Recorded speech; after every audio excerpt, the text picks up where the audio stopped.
नमस्कार, आप देख रहे हैं जेएनएन न्यूज़ और मैं राजेश्वर चौहान। और आज हमारे साथ हैं पटपड़गंज विधानसभा अध्यक्ष, सेकंड टर्म है और जब से ये अध्यक्ष बने हैं जीत ही जीत है बीजेपी की झोली में। और आज जैसे उपचुनाव में 12 सीटों में से 7 सीट बीजेपी ने जीती हैं। धमा जी साथ हैं और आज जन्मदिन भी है। पहले तो आपको जन्मदिन की बहुत बहुत शुभकामनाएं। धमा जी, ये बताइए, जब से आप अध्यक्ष बने हैं सेकंड टर्म में जीत ही जीत है, देखिए क्या जादू कर दिया आपने यहाँ पर? ये जीत माननीय देश के प्रधानमंत्री नरेंद्र मोदी जी की जीत है, उनकी नीतियों की जीत है। दिल्ली प्रदेश के अंदर भारतीय जनता पार्टी की मुख्यमंत्री, जो दिल्ली सरकार की मुख्यमंत्री रेखा गुप्ता जी की नीतियों की जीत है, जो पिछले 8 महीने में उन्होंने काम करके दिखाया है, उसकी जीत है। और दिल्ली में जो हम कहते हैं कि ट्रिपल इंजन की सरकार चाहिए, तो विनोद नगर वार्ड में वो ट्रिपल इंजन की सरकार आज बन चुकी है। संगठन ने बखूबी, संगठन के एक कार्यकर्ता ने दिल जोड़ जी तोड़ मेहनत की है। यहाँ की निगम पार्षद बहन मुनेश टेढ़ा जो लगातार हमारे साथ वहाँ काम कर रही थी, और सभी देवतुल्य कार्यकर्ता, जितने भी कार्यकर्ता, मेरे जन्मदिन की बधाई। और मेरे लिए जन्मदिन पर इससे बड़े तोहफा कुछ और नहीं हो सकता कि इतनी बड़ी जीत विनोद नगर की आज मुझे मिली है। मैं सभी कार्यकर्ताओं का हृदय से धन्यवाद, आभार प्रकट करता हूँ। और विनोद नगर की सीट की बात करें हम, धामा जी, बहुत हॉट सीट मानी जा रही थी, इसलिए क्योंकि वहाँ जो प्रेजेंट एमएलए हैं रवि नेगी, इससे पहले वही वहाँ के काउंसलर थे और अब वो काम भी वही देख रहे थे। तो ये कहा जा रहा है कि उनके काम पर ही वोट मिला है। सरला जी रही हैं पहले भी, पर कहीं ना कहीं देखा जाए तो आरोप प्रत्यारोप चल रहे थे। डमी तक कह दिया आप कार्यकर्ताओं ने सरला जी को कि, और ये तक कहा कि रवि नेगी अब एमएलए से रिजाइन देकर वो निगम पार्षद में आएंगे। देखिए, आम आदमी पार्टी के पास कहने के लिए कुछ नहीं है, डमी कहें कुछ कहें। उनके बड़े नेता केजरीवाल, मनीष सिसोदिया जमीन पर तक नहीं उतर सके। एक चुनाव में कहीं प्रचार में नहीं गए, पूरे दिल्ली के चुनाव में वो क्या बात करेंगे। ये जीत हमारे विधायक ने, हमारे उससे पहले पार्षद रहे सरला चौधरी, स्वयं 5 साल उस वार्ड में पार्षद रही। उन्होंने 5 साल जो काम कराए, पीछे निगम पार्षद ने हमारे जो काम कराए, हमारे विधायक ने जो काम कराए, दिल्ली सरकार, केंद्र सरकार की नीतियों की जीत है। और ये प्रचंड जीत हमारे कार्यकर्ताओं की जीत है, जिन कार्यकर्ताओं ने एकजुटता दिखाकर दिन रात मेहनत कर कर जो एक चैलेंज था उसको स्वीकार किया और फिर से उस सीट के ऊपर हम काबिज हुए। पटपड़गंज के अध्यक्ष होने के नाते आप का भी श्रेय इसमें बहुत है, क्योंकि मैंने कहा ना 27 साल बाद दिल्ली सरकार बनी और आप पटपड़गंज में सेकंड टर्म है। क्योंकि बीजेपी में मेरा मानना है सेकंड बारी खेलना बड़ा चैलेंजिंग है, और वो जब भी होता है जब सामने वाला कुछ ना कुछ करके देता है, और आप शायद कर रहे हैं। हमारा जिला मयूर विहार है। हाँ जी। पहली बात तो, और दूसरी बात चैलेंजिंग वाली बात तो नहीं है। जब से मैं अध्यक्ष बना हूँ 3 चुनाव मेरे टर्म में आए हैं। पहले लोकसभा का चुनाव था, माननीय केंद्रीय मंत्री बने हरीश मल्होत्रा जी जीत के आए। उसके बाद विधानसभा के अंदर हमने अच्छा प्रचंड बहुमत से जीते, और आज ये तीसरा चुनाव था इसमें। लेकिन यह सिर्फ अकेला विजेंद्र धामा कुछ नहीं कर सकता, ये सब कार्यकर्ताओं की जीत है। इन कार्यकर्ताओं के बल पर हम लोग आगे बढ़ रहे हैं, और आगे जो भी कोई चुनाव हमारे इसमें आएगा उसको भी जीतेंगे। अब मैं लोगों से बात कर रहा था तो एक चीज आ रही थी निकल के कि अगर ये विनोद नगर वाली सीट जीत जाते हैं तो रवि नेगी को दिल्ली कैबिनेट में जगह मिलनी चाहिए, ऐसा लोगों का मानना था। क्या ऐसा होगा? ये विषय जिनका है वह जाने। मेरा काम कार्यकर्ताओं की तरह काम करना और उनको लड़ाना और उनको जिताना है। हमारे साथ हैं निगम पार्षद मुनीश टेढ़ा जी, और आज बीजेपी की ऐतिहासिक जीत उपचुनाव में हो गई है दिल्ली में। तो बात करते हैं, उपचुनाव में बीजेपी ने बाजी मार ली, फिर 12 सीटों में से 7 सीटें, कैसे देख रही हैं? जी, ये पहले से ही लोगों को विश्वास था कि हर हालत में बीजेपी ही आएगी इस बार उपचुनाव में, क्योंकि लोगों का विश्वास मोदी जी के ऊपर है, उनकी नीतियों के ऊपर है, और लोगों को ये पूर्ण विश्वास है कि वाकई मोदी जी जो प्रत्येक हिंदू के लिए काम करेंगे, प्रत्येक व्यक्ति के लिए काम करेंगे, पंक्ति की जो अंतिम व्यक्ति जो बैठा रहता है पंक्ति में, उस व्यक्ति के लिए काम करेंगे। ये सभी लोगों के विश्वास की जीत हुई है, और ये 100% पहले ही निश्चित था कि इस बार उपचुनाव में भी भारतीय जनता पार्टी एक बहुत अच्छे बहुमत के साथ उभर कर आएगी।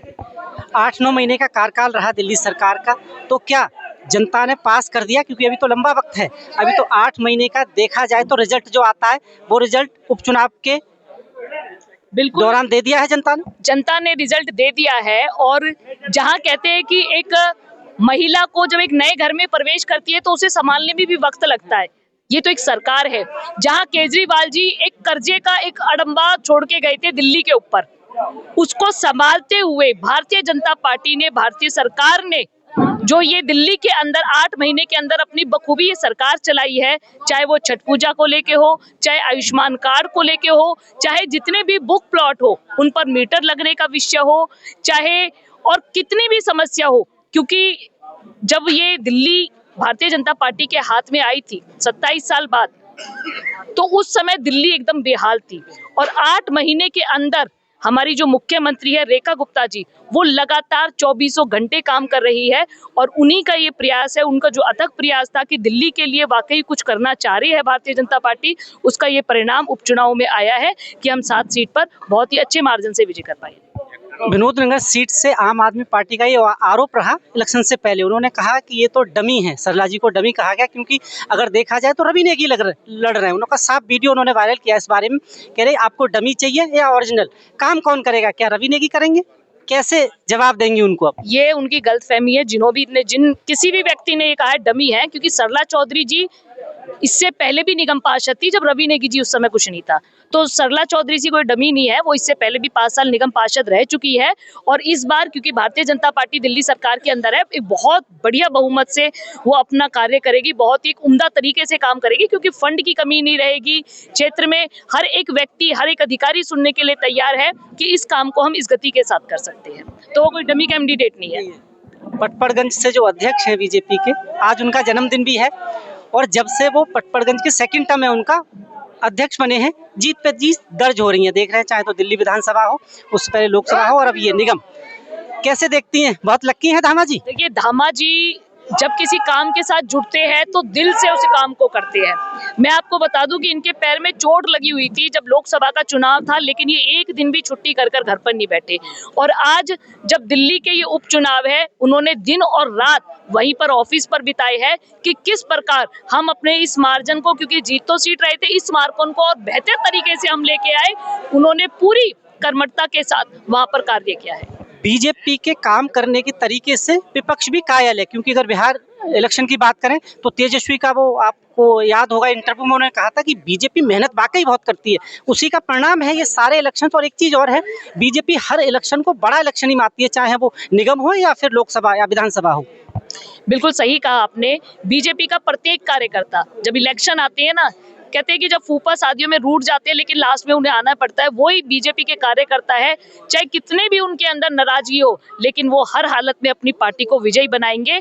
और बीजेपी एकदम बिल्कुल चींटी की तरह की एक छोटी छोटी कतरा भी एक बहुत बड़ा पहाड़ बना खड़ा कर देती है ना, तो सेम बीजेपी का कार्यकर्ता है कि एक छोटे से छोटा कार्यकर्ता भी इतनी मेहनत करता है कि बीजेपी हर हालत में, इस टाइम आप सभी जानते हैं कि बीजेपी एक राष्ट्र पार्टी बन चुकी है और अब तो अच्छे धुरंधर भी ये समझ चुके हैं कि इसे हराना नामुमकिन है।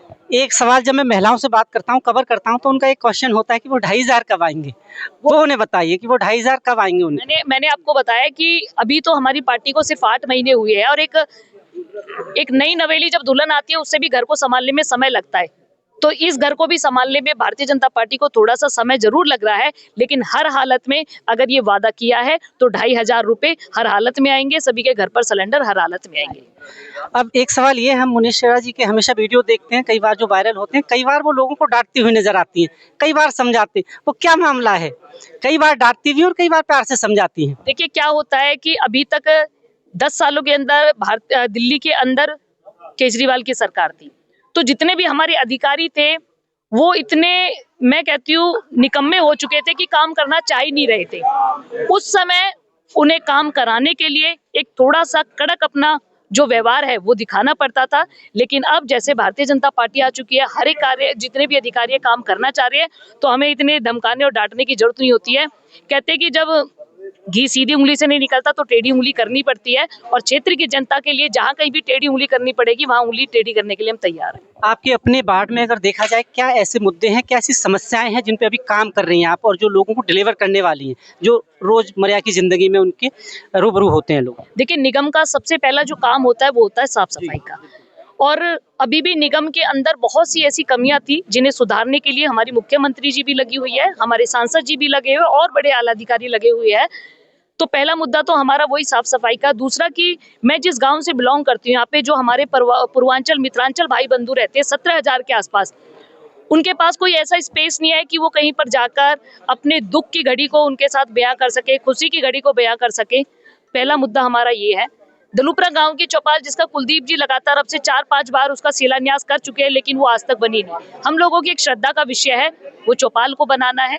गढ़ौली गांव में, क्योंकि गांव ने बुरा हाल कर रखा है, आवारा गाय जो हमारी घूमती है, इधर उधर घूमती है, उनकी वजह से जो हमारे बड़े बुजुर्ग हैं वो भी परेशान होते हैं, क्योंकि कई बार जो पशु होता है उन्हें नहीं पता होता कि उनकी प्रवृत्ति क्या है, लोगों को नहीं पता होता। कई बार कितने बुजुर्गों को गायों ने मारा हुआ है, तो उनको थोड़ा सा कम करना, न्यू कॉलोनी में सामुदायिक भवन बनाना, ऐसी 2-4 मेरे बड़े बड़े मुद्दे हैं जिनका अपने कार्यकाल पूरा होने से 101% उन कार्य को मैं कर दूंगी। बहुत बहुत धन्यवाद।